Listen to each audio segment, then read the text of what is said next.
mi kaka ochoponwa. Wadhi nyime bang' jatend migawo mar somo Ezekiel Machogu lando duoko mar penj mar klas 12 mar higa mar 2022 bende morgi ilo ne okwako gwenge mopogore opogore kata skunde goeko ma jopuonjre ne otime maber.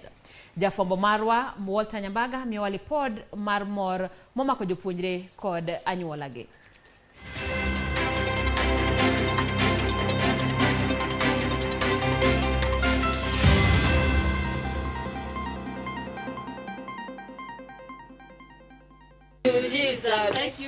Thank you, Jesus.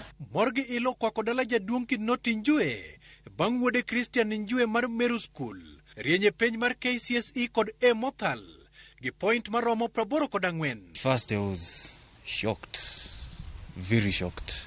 You know, some exams I was not really expecting that grade, maybe something lower, but I really thank God that I was able to get such good grades. Familia mar Njue wacho ni kata odoko ni otiyo maber kamano, ne gin kod luoro mathoth kaluwore ni Christian ne owito min mare mana kodong' dala 7 to ochako penj. Sadness, mourning the mother. He was able to come out of that situation and gain back his focus. All members of the families were worried, but I think there was good counseling from the school especially. When I got the bad news, it really hit me emotionally, mentally.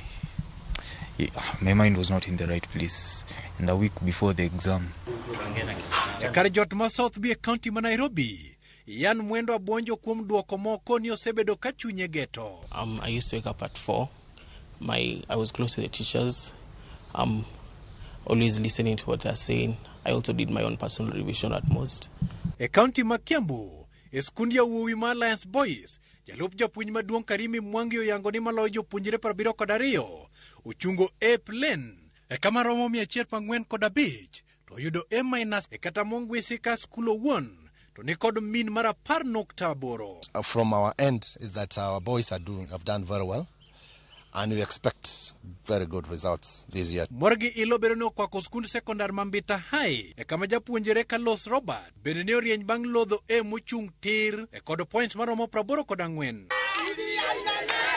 Juso bero ni okwako skund nyiri ma Kenya High e kama Jen Mwangi en achiel kuom jopuonjre monyiso chiam mare. I'm very excited. I'm very grateful to God, to my sponsors and to my family and to my classmates, to my teachers very much, and to Kenya High School.